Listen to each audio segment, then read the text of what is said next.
Hi guys, in this video I'm going to be sharing all the books I've read so far.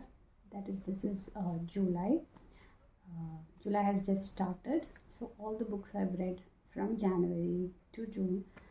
Most of the physical copies which I have I'm sharing over here, and there is one copy that is not here. I'll be talking about it at the end of the video. Okay, so first I read this series, that is Once Upon a Broken Heart. This is by Stephanie Garber. This is a trilogy. So there are 3 books in this series, and this is a completed series. By the 3rd book, this will be over. So this book follows, I'll read the back part of this. For as long as she can remember, Evangeline Fox has believed in happily ever after, until she learns that the love of her life is about to marry another and her dreams are shattered. Desperate to stop the wedding and heal her wounded heart, Evangeline strikes a deal with the charismatic but wicked Prince of Hearts. In exchange for his help, he asks for 3 kisses to be given at the time and place of his choosing.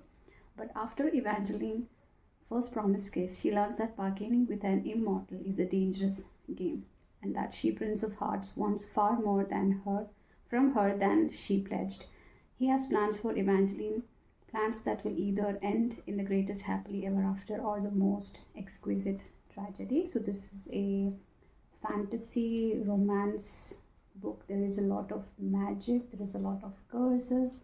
So if you like stories like that, this is a must read. I really enjoyed this, and Stephanie Garber is a new author for me, and I really enjoyed her. I'm looking forward to read more of her books. Okay. Then I read The Homecoming by Shashi Warrior. So this book, I'll just read the back and then I will tell you. Javed Sharif returns home to Srinagar for his father's 84th birthday. He returns with a sense of well-being despite the troubles, the violence and the bitterly cold weather. Unexpectedly, his dreams of retiring and settling in Kashmir again are shattered by a knock on the door on the day of the birthday party, and as he watches his life unravel, his world will never be the same again. The Homecoming is the story of one family, but also of the many families in Kashmir whose lives have been destroyed by decades of violence and uncertainty. Deeply moving and disturbingly honest, this is a haunting tale that is political yet profoundly personal, and tells of the pain and suffering that is a result of the cruelty and ultimately the indifference of the state. So I think you can understand from what I read from the synopsis of the story that this is about the life in Kashmir and how the war and bombing and everything affects the life of the people. It's not just their family, other families also affected by it. So it's a look into the life of Kashmir, some of the lives that we don't see, what they experience. So this was a very beautiful, not beautiful, it was very heartbreaking to know what the people of Kashmir go through, especially those especially on the borders of Pakistan and all, what they go through, what is their suffering and all. It's beautifully described in this story. I really loved it. It was very heartbreaking, but I think every Indian should read this. It's beautifully written by Shashi Warrior. Okay, the next book I read is The Book Thief by Marcus Zusak. Okay, this is a very famous book. So this is the tale of the book thief as narrated by Death. And when Death tells a story, you really have to listen. So this story follows a girl in Germany. It's a story about the time of Hitler and their sufferings, and everything is written. So this follows a young girl, her journey from childhood when she loses her brother to hiding and all the bombing, and it's very nice. And she steals book, that is why the book thief. So it's very nice, and it's the whole story is told from the point of view of Death. That is, Death is narrating. He is the narrator of the story. So it's very nice. It's a very nice book. I don't know if most of you will enjoy it, but I did enjoy it. It was nice. It was a change to read a story where the narrator is Death. So yeah, it was nice.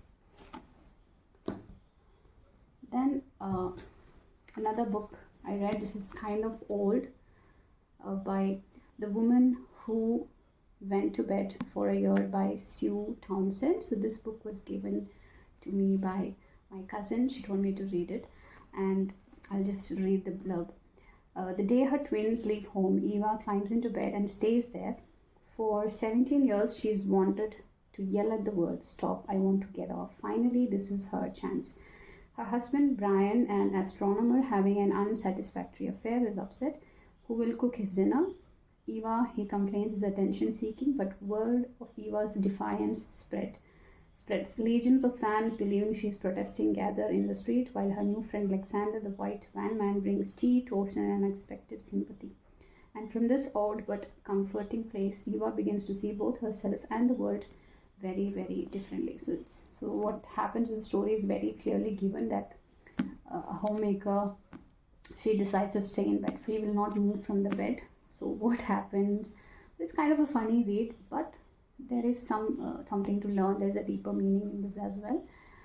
So yeah, if you can get this book, do read it. It's very interesting. Then the last book I read is The One Dark Window by Rachel Gillick. So this is a duology. This duology is called the Shepherd King series. So there is One Dark Window and Two Twisted Crowns. This is the other book. I'll just read the short thing of this. So it is like,